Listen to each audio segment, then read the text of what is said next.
दोस्तों, जैसा आप वैष्णो भवन नाम से बहुत अच्छे से परिचित हो चुके हैं, लेकिन वैष्णो भवन सिर्फ चैनल का नाम नहीं है, बल्कि ये वैष्णो माता की कृपा का पर्याय है, जिसके बनने में माता रानी के चमत्कार के साक्षात दर्शन होते हैं, जिसके लिए आप वीडियो को आखिर तक जरूर देखिए। वैष्णो भवन के बारे में बताने से पहले आपको उससे 10 साल पुरानी एक घटना के बारे में बताना बेहद ज़रूरी है। दोस्तों, ये बात है 2011 की।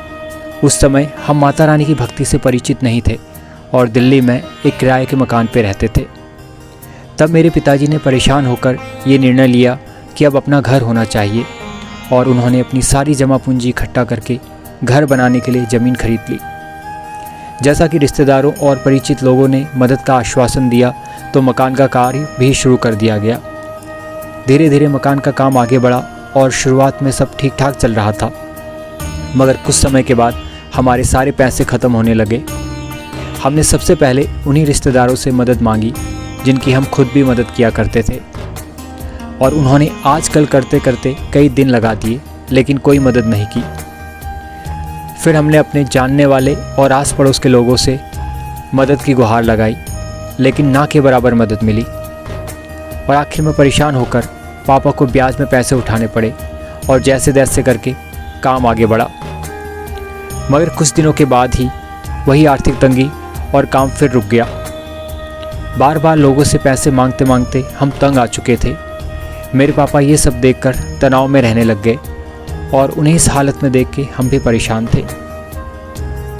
पैसों की तंगी के चलते हम सब ने ये निर्णय लिया कि मकान का काम वहीं रोक देंगे, और कुछ दिनों के बाद हमने उस आधे बने हुए घर को घाटे में ही बेच दिया, जिसमें से आधे पैसे हमें ब्याज और कर्ज वापसी के रूप में देने पड़े। फिर हमारे मन में कई सालों तक घर का कोई विचार नहीं आया, लेकिन कहते हैं ना, जो होता है अच्छे के लिए होता है।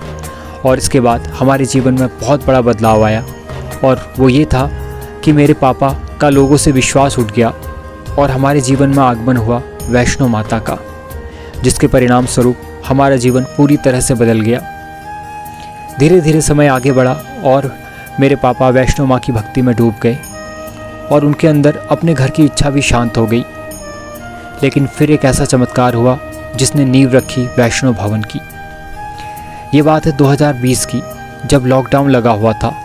सबका काम धंधा चौपट था और मेरी भी नौकरी नहीं थी। मैं भी घर पे ही बैठा हुआ था। एक दिन सुबह पापा ने मुझे और मम्मी को बुलाकर बेहद आश्चर्यजनक बात बताई। उन्होंने बताया कि उन्हें सपने में वैष्णो माँ के दर्शन हुए और उन्होंने आज्ञा दी है कि कल से अपने घर के लिए कार्य शुरू कर दें। यह बात सुनकर हम चौंक गए, क्योंकि लॉकडाउन के चलते खाने के भी लाले पड़ने की नौबत थी और ऐसे में मकान बनाना असंभव सा कार्य प्रतीत हो रहा था। मगर माता रानी पर अटूट विश्वास था, इसलिए हमने पास कुछ न होते हुए भी उसी दिन से प्रयास शुरू कर दिए, और हमारा संकल्प लेते ही माता रानी ने अपनी कृपा दिखानी शुरू कर दी। उसी दिन शाम को मेरा एक दोस्त घर पर आया और अपने आप ही एक प्लॉट का जिक्र शुरू कर दिया, जिसका मालिक लॉकडाउन के चलते काफ़ी कम कीमत पे उसे बेच रहा था, लेकिन हमारे पास उतने पैसे भी नहीं थे कि उसे ले पाए। मेरे दोस्त ने मुझे समझाया कि इस मौके को ना गंवाऊं, और ये बताया कि बाकी पैसे वो उधार दे देगा। और इस तरह माता रानी की कृपा के चलते अगले ही दिन ज़मीन का बयाना भी हो गया। इस उपलब्धि के बाद हमारा उत्साह और बढ़ गया और माता रानी के भरोसे ही हमने पास कुछ न होते हुए भी मकान का काम शुरू कर दिया। हमारी यही सोच थी कि सर ढकने के लिए छत मिल जाए, बेशक एक मंजिला ही हो। धीरे धीरे काम आगे बढ़ने लगा। नींव के काम में हमारे पूरे परिवार ने सहयोग किया। कहीं ना कहीं ये पुराना डर भी था कि काम आधे बीच में रोकना ना पड़ जाए, लेकिन हमें माता रानी पर पूर्ण विश्वास था, जिसके चलते हम बेहद उत्साहित भी थे। इस बीच जब हमारे पैसे ख़त्म हो रहे थे, तो एक ऐसा चमत्कार हुआ जिससे हम सब कृतज्ञ हो गए। हमारे किसी के पास पिछले 5 साल से कुछ पैसे अटके हुए थे, जो उसने सिर्फ एक बार कहने पर हमें वापस लौटा दिए। शायद वो पैसे इसी कार्य के लिए रुके हुए थे, जिससे मकान का काम बिना बाधा के बढ़ता रहा और एक मंजिल का काम पूरा हो गया। हमारे रिश्तेदार और जानने वाले भी हैरान थे कि लॉकडाउन में हमने कैसे इतने बड़े कार्य का प्रारंभ कर दिया। और माता रानी की इच्छा से उन लोगों से भी बिना मांगे आर्थिक मदद मिलने लग गई। और हमने निर्णय लिया कि एक मंजिल और बना लेते हैं, क्योंकि हमारे परिवार के लिए एक मंजिल आगे चलकर पर्याप्त नहीं हो पाती। और इस तरह से माता रानी की कृपा से बिना ब्याज में पैसे लिए 2 मंजिल का काम पूरा हो गया। उस समय हम जहाँ किराए पे रहते थे वहाँ 2 कमरे और एक किचन था, और वहीं एक कमरे में माता रानी का लकड़ी से बना हुआ मंदिर था। मेरे पापा की इच्छा थी कि अपना घर हो जाए तो माता रानी का भव्य मंदिर बनाएंगे। और जब 2 मंजिला काम पूरा हो गया तब उन्होंने अपनी इच्छा जाहिर की और कहा, जिस माता रानी की कृपा से आज हमारा ये मकान बन रहा है, मेरी इच्छा है कि उन्हीं का 3री मंजिल पर एक सुंदर मंदिर हो। ये विचार हम सबको अच्छा लगा, लेकिन अभी तो स्थिति ऐसी थी कि 2 मंजिल का काम भी पूरा नहीं हुआ था और पैसे भी ज़्यादा नहीं बचे हुए थे। उस पे मंदिर बनाने में, मार्बल इत्यादि में होने वाला खर्च का अंदाज़ा भी नहीं था। इन सब चिंताओं को दरकिनार करके पापा ने ठेकेदार को एक और मंजिल का ठेका देने का निश्चय किया और फिर शुरू हुआ परीक्षाओं का दौर। जब हमने ठेकेदार से 3रे मंजिल की बात की तो उसने पहले की तुलना में ज़्यादा पैसों की मांग रखी, जो हमारे लिए बेहद ज़्यादा थी। इसलिए हमने निर्णय लिया कि किसी दूसरे ठेकेदार से बात की जाए, और माता रानी की इच्छा से हमें मिल भी गया और 3री मंजिल का कार्य प्रारंभ हो गया। शुरुआत में सब बहुत अच्छा चल रहा था और उसके काम से हम बेहद संतुष्ट थे, लेकिन आधे काम के बाद उसने आगे काम करने के लिए मना कर दिया और काम रुक गया। और आधे के काम का ठेका कोई अन्य लेने के लिए तैयार नहीं था, और अगर कोई तैयार होता तो काफ़ी पैसे मांगता।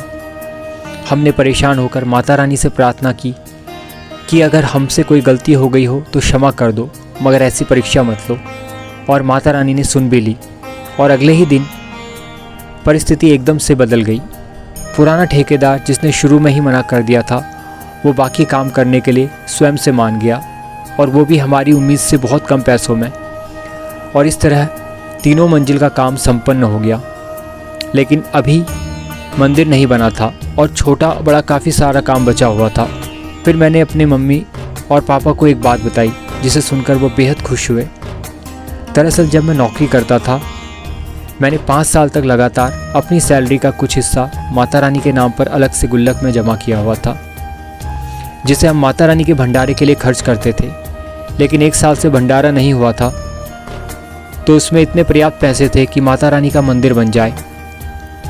मैंने मम्मी पापा से विचार विमर्श करके उन पैसों को मंदिर के लिए लगाने का निर्णय लिया, और इस तरह माता रानी का मंदिर बनकर तैयार हुआ। और मकान की नींव डालने से लेकर मंदिर बनने के दौरान हमने माता रानी की कृपा का एक अलग ही स्वरूप देखा, और हमारा यही मानना रहा है कि इसके बनने में हमारा 1% भी योगदान भी नहीं है। यह वैष्णो माँ ने ही बनाया है, इसलिए हमने इसका नाम वैष्णो भवन ही रखा।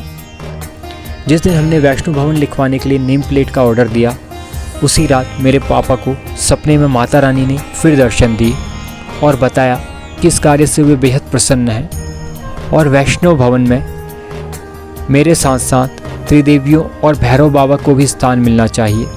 और साथ ही ये चेतावनी भी दी कि हमारे द्वारा किया गया कार्य कोई प्रकार से ऐसा नहीं हो जिससे वैष्णो भवन के नाम पर आँच आए। ये बात सुनकर मेरे रोंगटे खड़े हो गए, और मुझे विश्वास नहीं हो रहा था कि माता रानी हमारे इतने करीब है कि हमारी हर छोटी बड़ी गतिविधि पर उसकी नज़र है। और साथ ही हमें थोड़ी घबराहट भी थी कि हम माता रानी की उम्मीदों पर खरे उतर पाएंगे या नहीं। लेकिन सारी आशंकाओं को दरकिनार करके 2020 के अश्विन नवरात्रों के आसपास हमने वैष्णो भवन में गृह प्रवेश कर लिया। हालांकि भवन में तब भी छोटा बड़ा काफ़ी काम बचा हुआ था, और जैसा माता रानी ने बताया, उनके साथ साथ त्रिदेवियों और भैरव बाबा जी की स्थापना भी हो गई, और बनके तैयार हुआ वैष्णो दरबार, जिसे आप अक्सर हमारी वीडियोस में देखते हैं। वैष्णो भवन में आने के बाद हमारा जीवन पूरी तरह से बदल गया, और कई महत्वपूर्ण घटनाओं के हम साक्षी बने। इन्हीं के बारे में विस्तार में बात करेंगे आने वाली वीडियोस में। आशा करते हैं आपको वैष्णो भवन बनने के पीछे की जानकारी पसंद आई हो। माता रानी का आशीर्वाद आप सब पे बना रहे। जय माँ वैष्णो।